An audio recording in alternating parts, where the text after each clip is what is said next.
Hello students,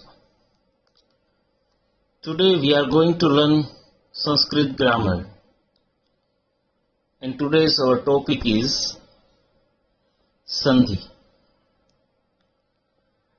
हम Sanskrit grammar पढ़ रहे थे, उसमें हमने देखा था सबसे पहले क्रियापदानी, सेकंड टॉपिक इज विभक्ति, फिर थर्ड टॉपिक उपपद विभक्ति, फोर्थ टॉपिक इज स्म प्रयोग, बाद में उपपद विभक्ति, फिर कृदंत, और इस बार का जो हमारा टॉपिक है वह है संधि।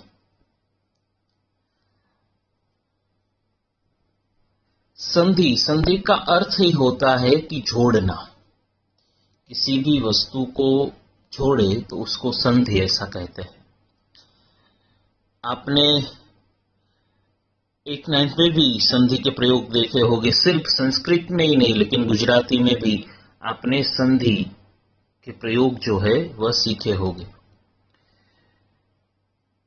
तो संधि किस तरह से होती है और किसको कहते हैं वह आप अच्छी तरह से जानते हैं, फिर भी हम समझते हैं। एक पदांत वर्ण दूसरे पदादि वर्ण के साथ मिलकर एक शब्द बनाता है, उसे संधि कहते हैं। पदांत वर्ण यानी कि शब्द के अंत में, एक शब्द के अंत में जो वर्ण होता है उसे पदांत वर्ण कहते हैं।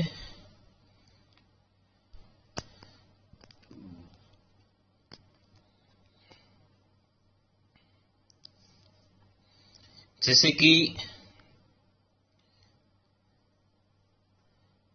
अत्र,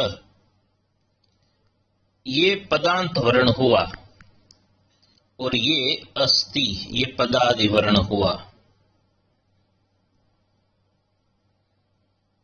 ये पदांत वर्ण हुआ, ये पदादि वर्ण हुआ।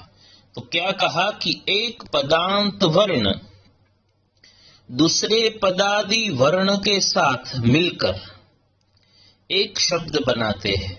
ये जो है ये इसके साथ मिलकर एक शब्द बनता है, उसे संधि कहते हैं। संधि यानी कि जोड़ना। ये दो अलग अलग है, इसको जोड़ना यानी संधि कहते हैं। ये दोनों मिल जाए तो अत्रास्ति, इस तरह से शब्द बन गया। एक दो शब्द को जोड़कर एक शब्द बन गया, तो इसको संधि कहते हैं। इसलिए यहां पे कहा कि एक पदांत वर्ण दूसरे पदादि वर्ण के साथ मिलकर एक शब्द बनता है, उसे संधि कहते हैं। और संधि का मतलब जोड़ना ऐसा होता है। अब संधि तीन प्रकार के होते हैं। फर्स्ट स्वर संधि, सेकंड व्यंजन संधि, और थर्ड विसर्ग संधि। ये तीनों संधियां है। स्वर संधि, तो स्वर संधि के कुछ नियम है। स्वर से स्वर मिलकर जो संधि होती है उसको स्वर संधि कहते हैं। दूसरी व्यंजन संधि है, तो व्यंजन संधि के कुछ नियम है। एक व्यंजन दूसरे व्यंजन के साथ मिलकर जो संधि बनती है उसे व्यंजन संधि। और विसर्ग संधि, विसर्ग को दूसरे वर्ण से जोड़ा जाता है, तो वह मिलकर जो संधि बनती है उसे विसर्ग संधि कहते हैं। तो इस तरह से स्वर संधि, व्यंजन संधि और थर्ड विसर्ग संधि, ये तीन प्रकार की संधि होती है। अब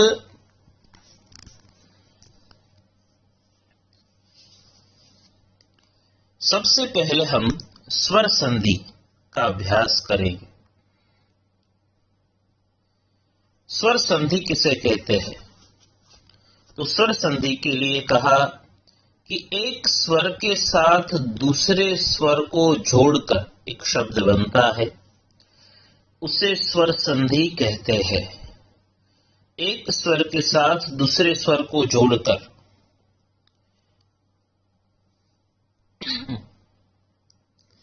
एक स्वर के साथ दूसरे स्वर को जोड़कर एक शब्द बनता है, उसे क्या कहते हैं? स्वर संधि। स्वर यानी कि अ आ इ उ ए ऐ ओ औ अम अह, ये सब स्वर है, यह आप जानते हैं। व्यंजनानि की क वगैरह जो है क ख ग घ ये सब व्यंजन है। तो स्वर और व्यंजन दोनों की संधि होती है, तो एक स्वर के साथ दूसरे स्वर मिलकर जो संधि बनती है उसे स्वर संधि ऐसा कहा जाता है।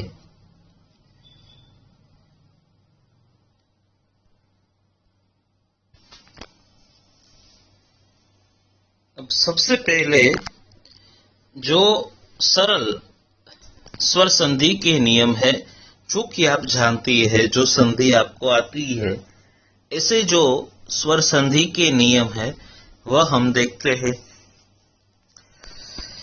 सबसे पहले है अ प्लस अ इज इक्वल टू आ। तो अ में अ मिले तो आ होता है।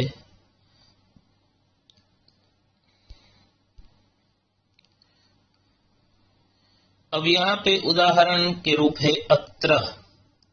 देखो यहाँ पे जो त्र है, कोई भी एक बात समझ ले कि कोई भी व्यंजन है वह स्वर के बिना उसका उच्चारण नहीं होता, वह व्यंजन में स्वर होता ही है।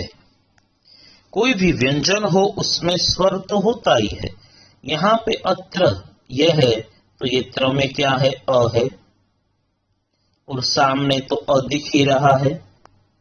ठीक है, अत्र में जो त्र है उसमें अ है और सामने अ तो दिख ही रहा है। तो ये दोनों अ है, वह मिलकर क्या हो गया, आ हो गया। तो यहाँ पे अ था, ये अ था, दोनों मिलकर त्रा, दोनों आ है, इसमें मिल गए, यानी कि अत्रास्ति। इस तरह से बना।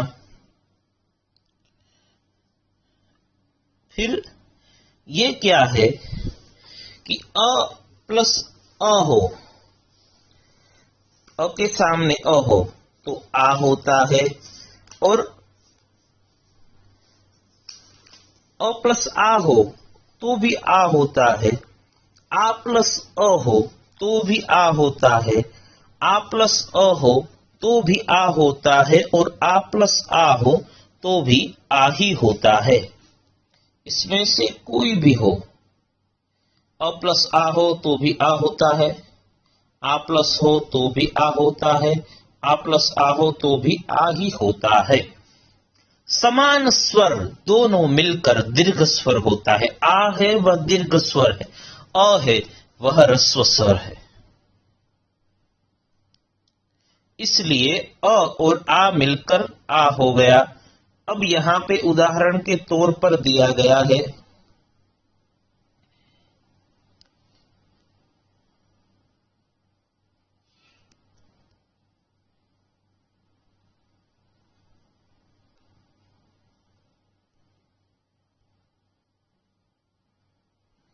चतुरानन। चतुर र में अ है और सामने आ है, अ और आ मिलकर चतुरानन ऐसा हो गया। यहाँ पे आ है और यहाँ पे अ है, ये दोनों मिलकर कदापि ऐसा हो गया। यहाँ पे आ है और यहाँ पे भी आ है, ये दोनों मिलकर विद्यालय ऐसा हो गया। यहाँ पे आ है और यहाँ पे भी आ है, ये दोनों मिलकर विद्यालय ऐसा हो गया।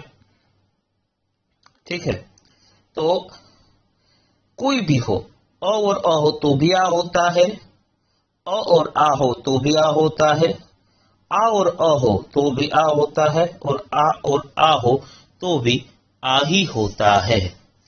इसलिए संधि में दीर्घ स्वर होता है। ये चारों के यहाँ पे उदाहरण भी दिए गए। पहले का उदाहरण है यहाँ पे अत्र प्लस अस्ति तो अत्रास्ति हुआ। दूसरा है चतुर प्लस आनन तो चतुरानन हुआ। तीसरा है कदा प्लस अपि तो कदापि हुआ। चौथा है विद्या प्लस आलय तो विद्यालय हुआ। तो इस तरह से कोई भी संधि हो तो एक स्वर दूसरे स्वर में मिलता है, एक व्यंजन दूसरे व्यंजन में मिलता है, तभी वह संधि होती है। अब यह जो है, ऐसे और भी उदाहरण हम देख सकते हैं। देखो, उदाहरण के तौर पर अत्र सेकंड चैप्टर में यह वर्ड आता है, अत्र प्लस आगम्य। आपको किस तरह से देखना है, एक बार नियम देख ले, बाद में अपनी जो टेक्स्ट बुक है उसमें देखे। टेक्स्ट बुक में मैंने इसके पहले भी आपको बताया था, आज में मैं दिखाऊंगा, इसके पहले भी मैंने दिखाया था कि जो भी टेक्स्ट बुक है उसमें पीछे ग्लोसरी दी हुई है, उसमें सब नाम रूप हो, कृदंत हो, धातु रूट हो, शब्दार्थ हो, ये सभी उसमें दिया गया है, संधि हो तो सभी उसमें दिया गया है। तो अत्र प्लस आगम्य ऐसा है, तो यहाँ पे अ है और यहाँ पे आ है, तो अ और आ मिलकर क्या होगा, आ। तो ये दोनों स्वर है, ये मिलकर एक स्वर हो गया। तो जब कोई भी व्यंजन है, वो व्यंजन तो आधा ही होता है, उसमें जब स्वर मिलाते हैं तभी पूरा होता है। तो यहाँ पे अ था त्र में और यहाँ पे आ था, दोनों मिलकर एक स्वर हो गया आ, यानी बन गया अत्रागम्य। ठीक है, देखो यहाँ पे जो संधि लिखा हुआ है आप देख सकते हैं, यह संधि है और ये टेक्स्ट बुक में दूसरे चैप्टर के इस तरफ से सभी चैप्टर की संधि दी हुई है। तो वह सब नियम के आधार पर वो दी हुई है, जो भी नियम सीखेंगे हम आज सीखने वाले हैं उसके आधार पर वह दी हुई है। एक उदाहरण के तौर पर यह, तो आपने ये संधि देखी, अत्रागम्य, अत्र प्लस आगम्य, तो अत्रागम्य इस तरह से संधि होती है। अ और अ हो तो आ होता है, और आ हो तो भी आ होता है, आ प्लस अ हो तो भी आ होता है, और आ प्लस आ हो तो भी आ ही होता है। किसी भी परिस्थिति में वह दीर्घ हो जाता है। यह तो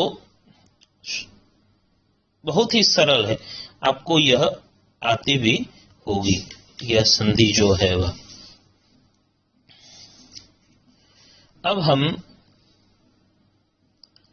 आगे देखते हैं कि यह अ का हुआ, अब ई हो, ई के सामने ई हो तो ही दीर्घ ई होता है। फिर वह ह्रस्व हो, दीर्घ हो, कोई भी हो, ई प्लस ई हो तो क्या होता है, ई। ई प्लस ई हो तो ई होता है। उदाहरण के तौर पर वदती प्लस इति। अब ये वदती का ती है, यहां पे ई दिया गया है और यहां पे भी ई है, ये दोनों ई मिलकर क्या होगा, एक दीर्घ ई हो जाएगा, एक ई हो जाएगा। अब ये संधि कैसे है, देखो ये वदत है, उसमें ई है और सामने इति का ई है। ठीक है, ये दोनों ई मिलकर क्या हो गया, एक दीर्घ ई हो गया।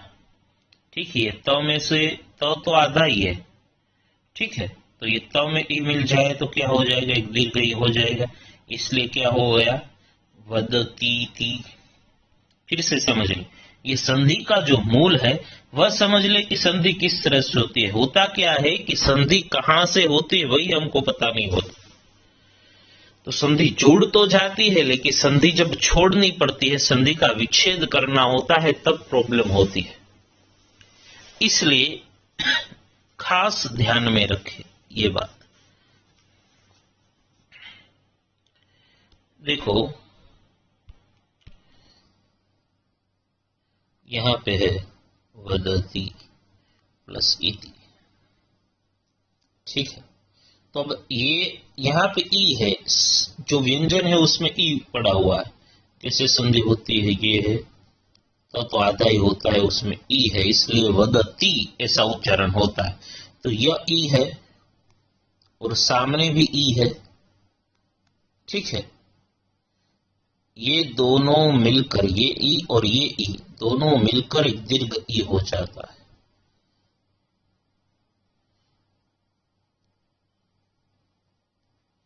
वदतीति, इस तरह से बनता है। ठीक है, वदतीति। अब दीर्घ ई और दीर्घ ई हो तो भी ई होता है, एक ह्रस्व ई हो और एक दीर्घ ई हो तो भी संधि तो दीर्घ ई ही होती है। समान स्वर सामने हो तो उसका दीर्घ हो जाता है। अ प्लस अ हो तो भी आ हो जाता है, अ प्लस आ हो। इस तरह से ई प्लस ई हो तो संधि दीर्घ ई हो जाता है। जिस तरह से यहाँ पे है नदी ईश्वर, यहाँ पे दीर्घ ई है और यहाँ पे भी दीर्घ ई है, ये दोनों मिलकर एक ही हो जाता है, यानी कि नदीश्वर, नदी ईश्वर है, नदीश्वर।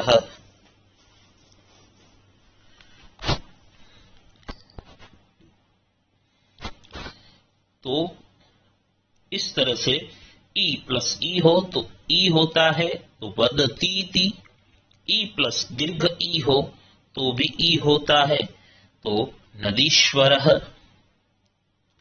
अब उ प्लस उ हो तो दीर्घ उ हो जाता है। पहले मैंने जैसे कहा कि समान स्वर हो तो वह समान स्वर का दीर्घ हो जाता है। उसी तरह से उ प्लस उ हो तो दीर्घ उ ऐसा हो जाता है। जैसे उदाहरण दिया हुआ है भानु प्लस उदय,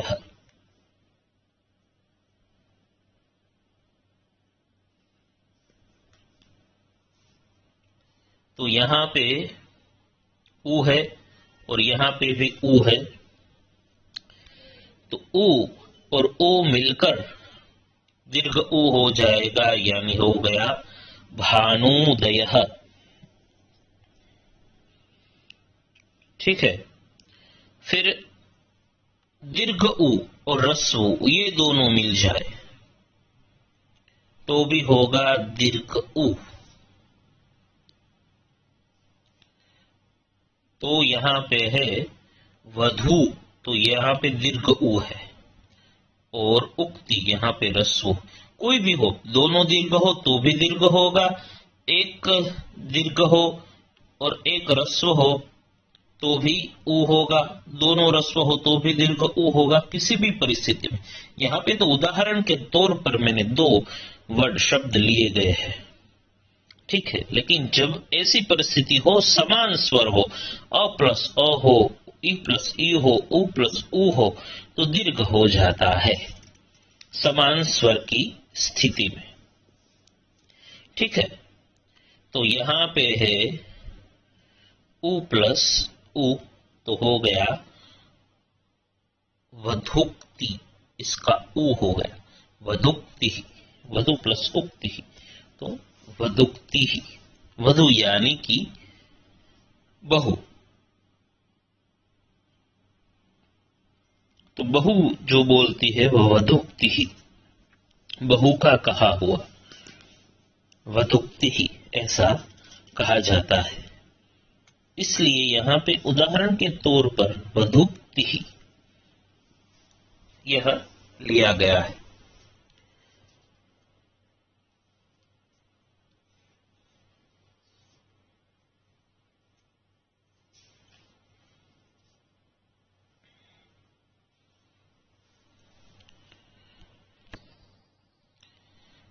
तो हुआ अ प्लस अ तो आ होगा, अ प्लस आ तो भी आ होगा,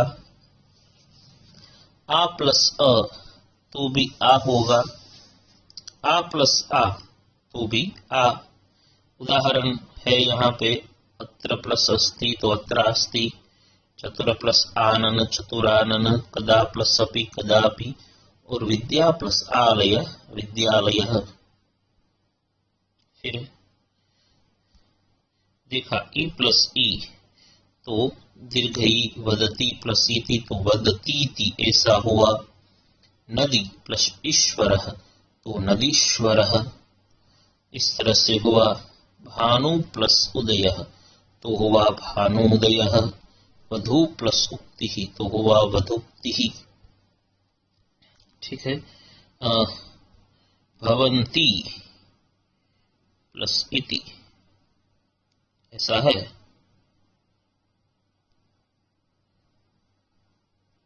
तो क्या होगा? भवंतीति।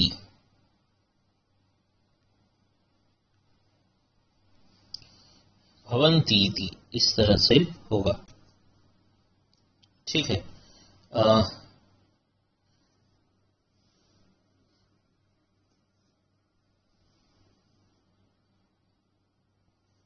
अत्र प्लस आगम्य तो अत्र आगम्य हुआ। क्षणेन प्लस अद्य तो होगा क्षणेनाद्य।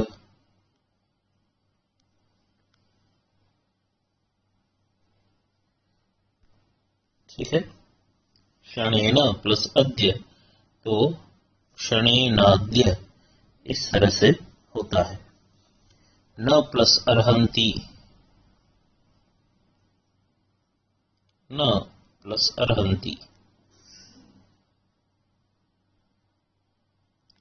तो होगा नार्हन्ति।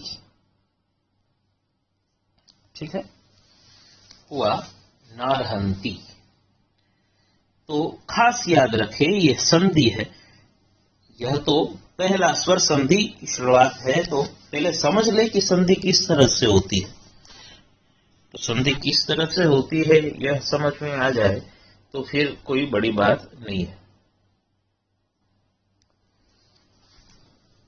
स्वर संधि में अ और अ मिलकर आ होता है, ई और ई मिलकर दीर्घ ई होता है, उ और उ वह मिलकर दीर्घ उ होता है। अब स्वर संधि में आगे देखें, समान स्वर है तो दीर्घ हो गया। एक समान स्वर है तो दीर्घ होता है। लेकिन ई है, ई के सामने उसके सिवा, ई के सिवा का कोई भी स्वर हो, ई नहीं होना चाहिए। ई के सामने ई हो तो हमने देखा क्या होता है, दीर्घ ई हो जाता है। लेकिन ई के सामने अ है, उदाहरण के तौर पर यहां पे मैंने अ लिया हुआ है। अ नहीं हो और उ हो, ए हो, आ हो, कोई भी हो, ई नहीं होना चाहिए। ई के सामने ई हो तो दीर्घ ई हो जाता है। लेकिन जब ई प्लस अ हो तो य हो जाता है। यह किसका होता है कि अ है उसकी जगह पर यह हो जाता है। यहां पे है दीनानी अपगतानी, तो यहां पे हो गया दीनानी अपगतानी। अच्छी तरह से समझना, ध्यान से समझना कि ई प्लस ई के सिवा कोई भी स्वर हो, ई नहीं होना चाहिए सामने। अ हो, आ हो, उ हो, ए हो, कोई भी हो तो क्या होता है, यह होता है। अब है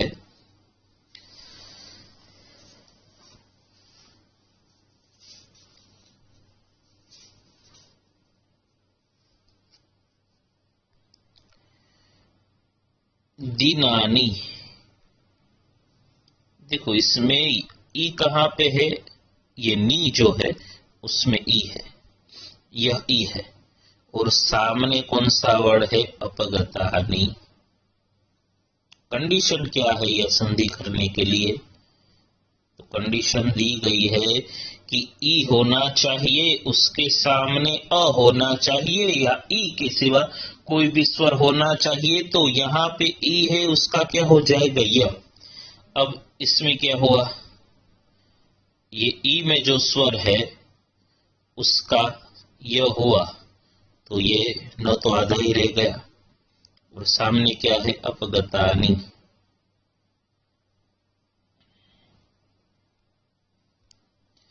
ठीक है, तो ये न आधा या में मिल गया और अ इसमें मिल गया, तो हो गया दिनान्यपगतानि।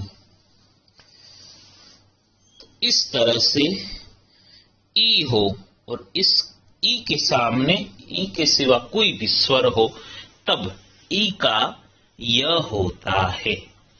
उदाहरण के तौर पर यहाँ पे एक बताया, अभी दूसरा बताते हैं। दीर्घ ई हो और अ हो तो भी य ही होता है। ऐसा नहीं कहा कि एक जो छोटा वाला ह्रस्व ई है वह नहीं, ऐसा नहीं। कोई भी दीर्घ हो या ह्रस्व कोई भी ई हो तो उसकी जगह पर अ य होता है। कंडीशन है कि सामने स्वर होना चाहिए, ई के सिवा कोई भी स्वर हो, अ, आ, उ, ए, ऐ, ओ, कोई भी स्वर हो तो जो ई है उसका यह हो जाता है। यहाँ पे दूसरा हम लेते हैं कि नारी प्लस अस्ति, तो नारी अस्ति इस प्रकार से हुआ। कैसे हुआ कि ये र है, उसमें क्या है, दीर्घ ई है, सामने है अस्ति, तो ये र तो आधा है, यहाँ पे अ हो गया, ई था उसका य हो गया और अ इसमें मिल जाता है। ठीक है, तो यह पूरा हो गया। और आधा र है, हम कैसे लिखते हैं उसको, इस तरह से रेफ कर दे ऊपर यह, उसके ऊपर ऐसे रेफ कर देते। आधा र कहीं भी हो तो हम इस तरह से उसको ऊपर ही इस तरह से करके उसका उच्चारण होता है नार्यस्ति। तो इस तरह से हुआ नार्यस्ति।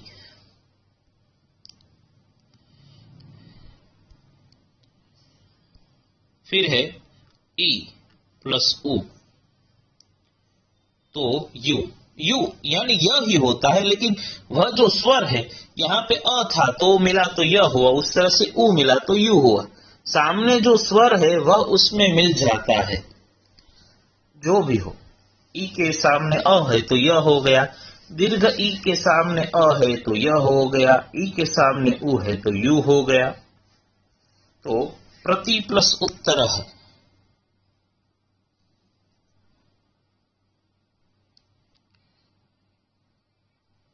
यहाँ पे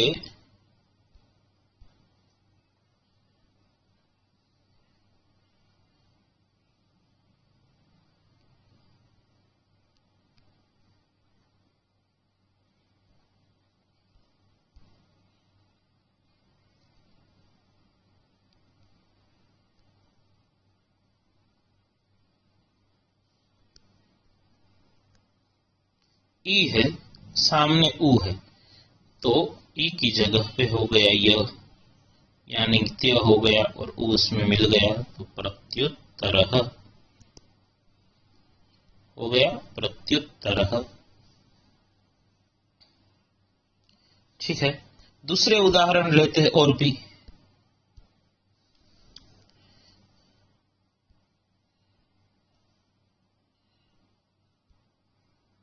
इति प्लस उक्ते, देखो कंडीशन जो दी गई है वह कंडीशन यहां पे होनी चाहिए।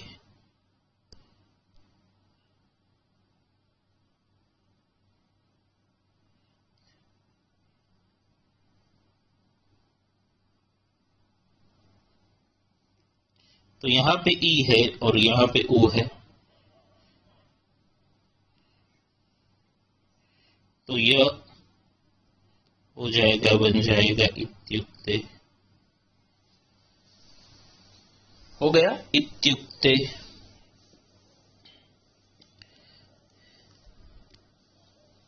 तो इस तरह से ई हो और ई के सामने कोई भी स्वर हो तब ई का क्या होता है, य हो जाता है और वह मिलाकर पूर्ण संधि होती है। जिस तरह से हमने उदाहरण देखे इत्युक्तः। अब देखो ऐसा वर्ड है शुद्ध्योपास्य,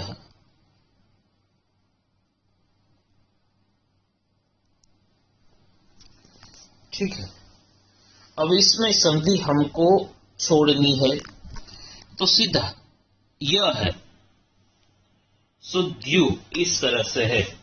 तो क्या करना है कि ऊ जो है, पहले जो स्वर है सामने ऊ लिख दे, फिर पास्य, उपास्य हो गया। और य का क्या होता है, ई होता है। फिर से देखो, अच्छी तरह से समझो। इस तरह का वर्ड है शुद्ध्युपास्य। ठीक है। अब संधि अलग करनी है तो यहां से देखो, पहले यू है यानी कि ऊ मिल गया उसमें से। फिर हम किसका यह करते हैं, ई का, यानी कि धी हो गया शुद्ध्युपास्य। यहाँ का ई है, उसका यह हुआ और ऊ है, उसमें मिल गया तो हो गया शुद्ध्युपास्य। तो इस तरह से संधि अलग की जाती है। संधि जिस तरह से जोड़ी जाती है तो इस तरह से संधि जो है वह अलग की जाती है। अब है ऐसा वर्ड चाप्यादाय।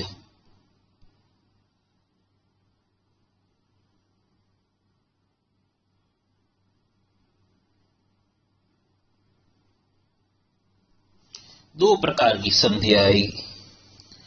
एक तो हमने देखा, पहली जो संधि देखी कौन सी वाली, कि अ प्लस अ हो तो आ हो जाता है।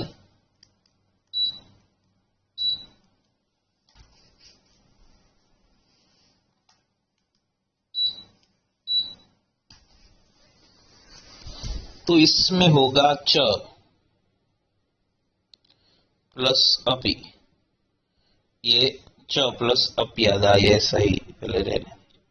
एक संधि यहां से हुई। फिर यहां अब या है तो उसमें स्वर कौन सा है, आ है। ठीक है, आदाय।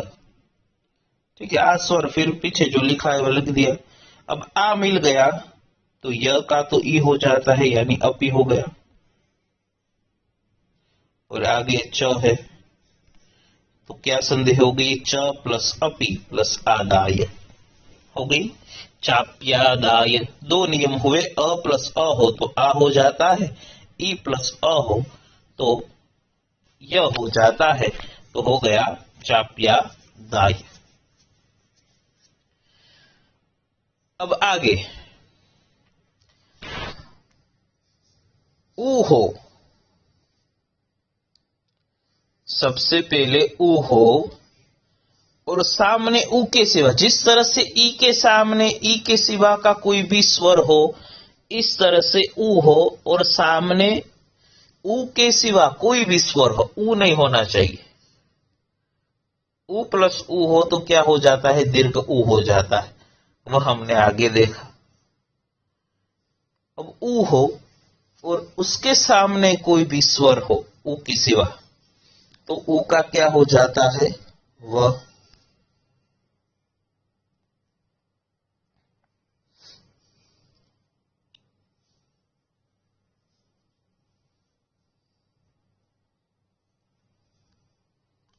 अब देखो, यह मधु है, उसमें क्या है, ऊ है और सामने अरिही इस तरह से है। ठीक है, मधु है, उसमें सामने अरिही इस तरह से है। तो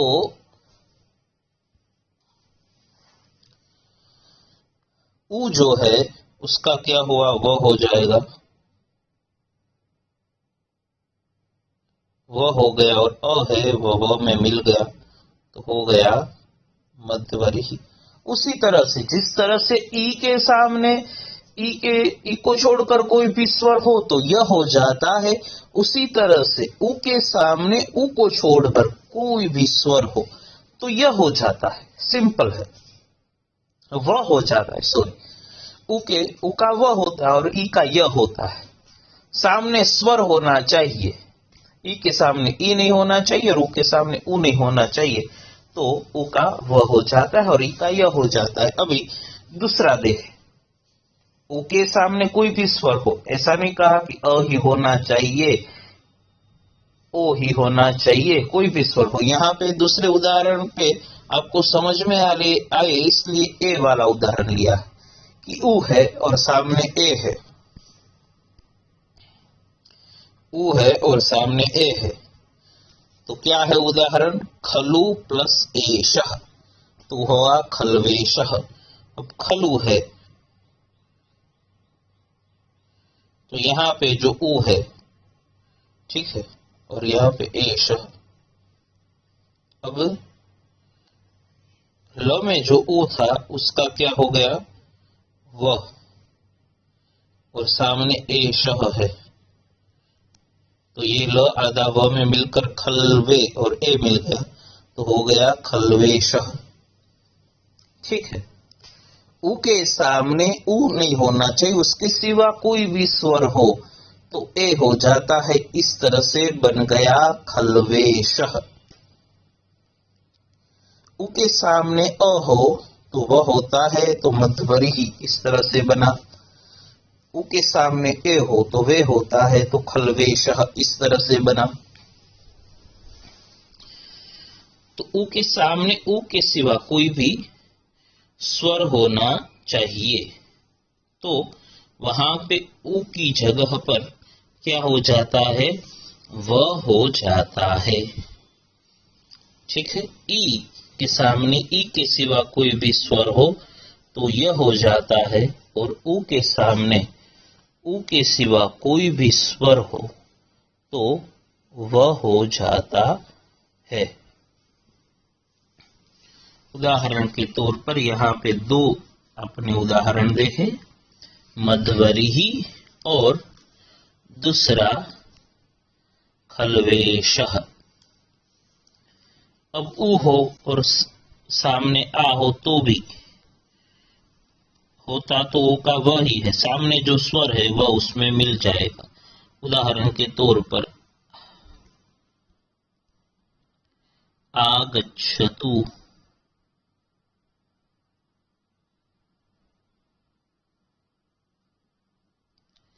प्लस आर्य,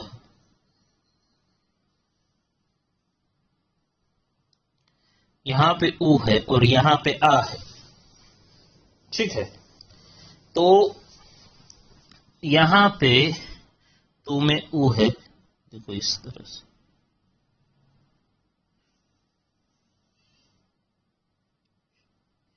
तू में उ है, उसका हो गया वह, और सामने क्या है, आर्य है। अब ये आ इसमें मिल जाएगा तो क्या होगा, आगच्छत्वार्यः,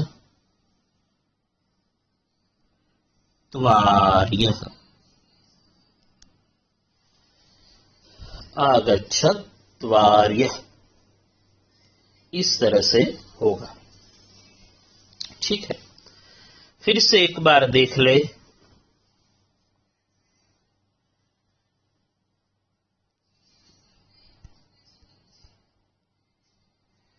ई के सामने ई के सिवा कोई भी स्वर हो, अ हो, ए हो, ओ हो, तो यह होता है। उदाहरण के तौर पर दिनानी प्लस अपगतानी, दिनान्यपगतानी। ई प्लस अ हो तो यह होता है। उदाहरण के तौर पर नारी प्लस अस्ति, तो हुआ नार्यस्ति। ई प्लस उ हो तो यू होता है। उदाहरण के तौर पर प्रति प्लस उत्तरः, तो होगा प्रत्युत्तरः। फिर है उ के सामने उ के सिवा कोई भी स्वर हो तो होता है वह, तो हो गया मध्वरी। उ के सामने उ के कोई भी स्वर हो तो हुआ ए, तो बनेगा खलवेशः। ठीक है, आगे क्या है, अ के सामने अ हो तो आ होता है, जिस तरह से हुआ अत्रास्ति। अ प्लस आ हो तो आ होता है, तो बना चतुरानन। आ प्लस अ हो तो आ होता है, बना कदापि। आ प्लस आ हो तो आ होता है, बना विद्यालयः। ठीक है, दूसरे उदाहरण देख ले तो च प्लस अनले तो होगा छानले।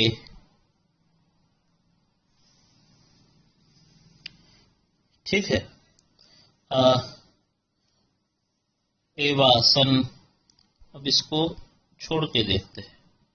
एवासन इस तरह का है, तो इसका क्या होगा, एव प्लस आसन।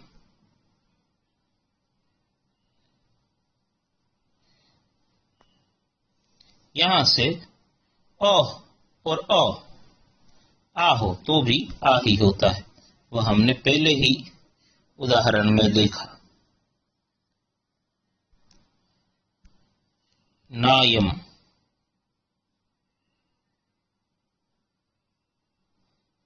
तो न प्लस अयम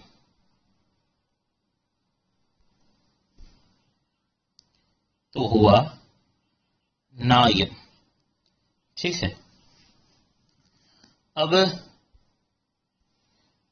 ई प्लस ई हो तो क्या होता है, दीर्घ ही। वदती थी, वदती प्लस इति तो वदती थी। अब ई प्लस दीर्घ ई है तो क्या होता है, नदीश्वरः। ठीक है, उ प्लस दीर्घ उ हो तो भी दीर्घ, उ प्लस उ हो तो भी दीर्घ उ होता है। उ प्लस दीर्घ उ हो तो भी दीर्घ उ होता है। तो भानुदय, और दूसरा वधु प्लस उक्ति तो वधूक्ति, इस तरह से हुआ। फिर हमने देखा ई प्लस अ हो तो यह हुआ दिनान्यपगतानि। ई प्लस अ हो तो यह हुआ नार्यस्ति। ई प्लस उ हो तो यू हुआ प्रत्युत्तरः। फिर है उ प्लस अ तो वह होगा। ठीक है, उ प्लस ए तो वे होगा खल्वेशः। अब यह स्वर संधि, अभी स्वर संधि के और भी नियम है, उसमें बहुत सारे नियम जो है वह आप जानते ही है, फिर भी हम एक बार देखेंगे। यहां तक रखते हैं, आज का होमवर्क मैं आपको देता हूं। थोड़े वर्ड जो है वह संधि आपको जोड़नी है, और थोड़े वर्ड जो है वह आपको संधि छोड़नी है। आज के जो नियम है उसके आधार पर हम थोड़े वर्ड है वह इसमें से लिख ले, और उसकी संधि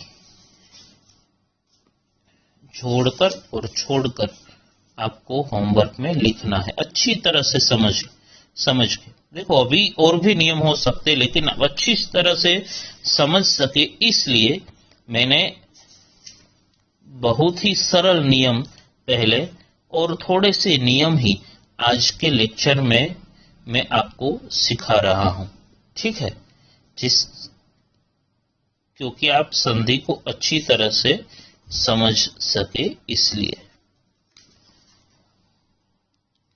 पहले संधि जो छोड़नी है वैसे नारहंती,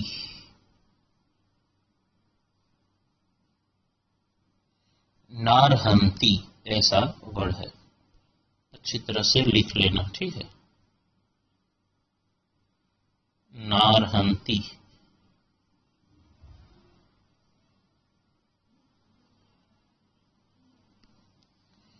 फिर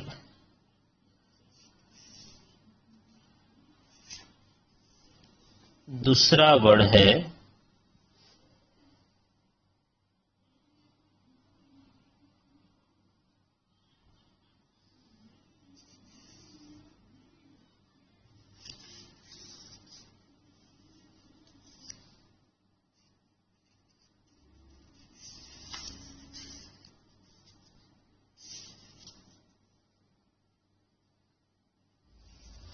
नायम,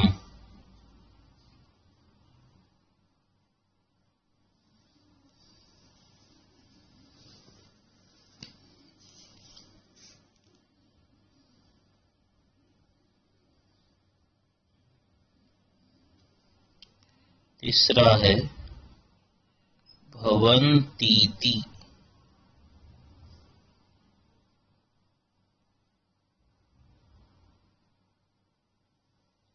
भवन्तीति, ये तीसरा वर्ड है।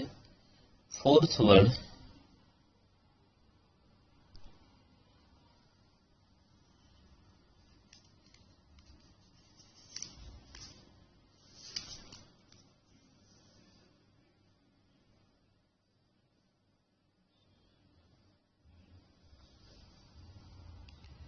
खल्वस्य,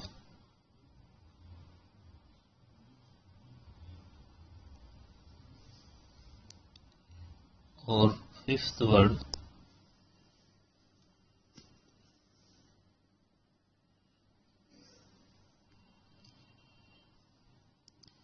इत्यर्थः,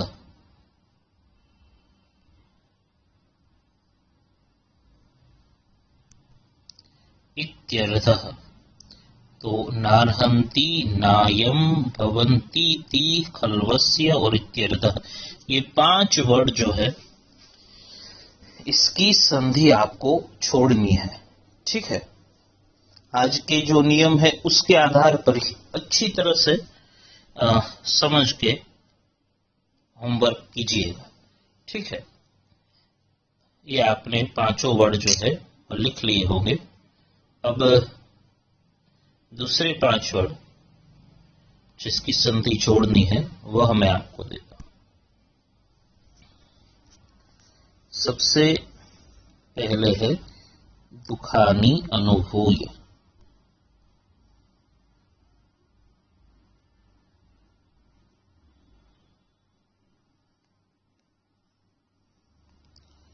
हानि प्लस अनुभूय,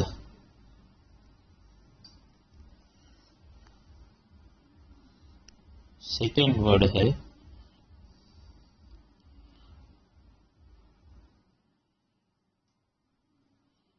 च प्लस अपि प्लस आदाय,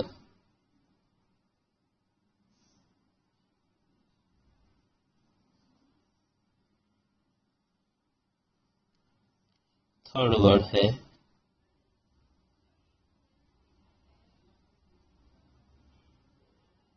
च प्लस अनले,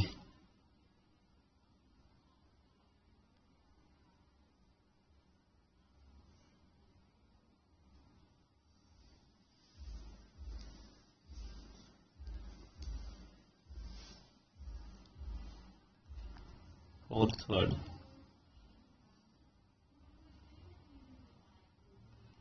भव प्लस आंजनेय,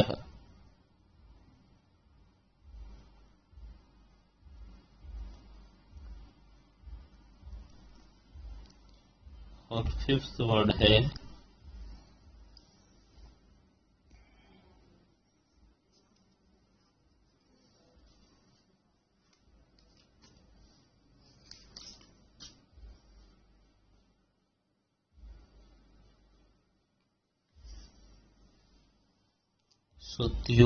सुधि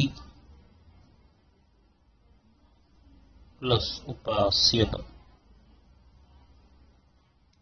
बहुत ही सरल और थोड़ा सा होमवर्क मैंने आपको दिया है, अच्छी तरह से देख ले। दुखानी प्लस अनुभूय, ये संधि आपको जोड़ के जो वर्ड हो वह लिखना है और वह संधि छोड़ के लिखनी है। दुखानी प्लस अनुभूय, च प्लस अपि प्लस आदाय, च प्लस अनले, भव प्लस आंजनेय, सुधि प्लस उपास्य। ये 5 वर्ड जो है वह आपको संधि जोड़नी है और वह 5 जो थे उसके आपको संधि छोड़नी है। तो अच्छी तरह से नियम को समझ ले और फिर अच्छी तरह से होमवर्क करें। नेक्स्ट लेक्चर में ये होमवर्क जो है वह संधि किस तरह से होती है वह पहले मैं आपको सिखाऊंगा, बाद में आगे के नियम देखेंगे। ठीक है, थैंक यू वेरी मच।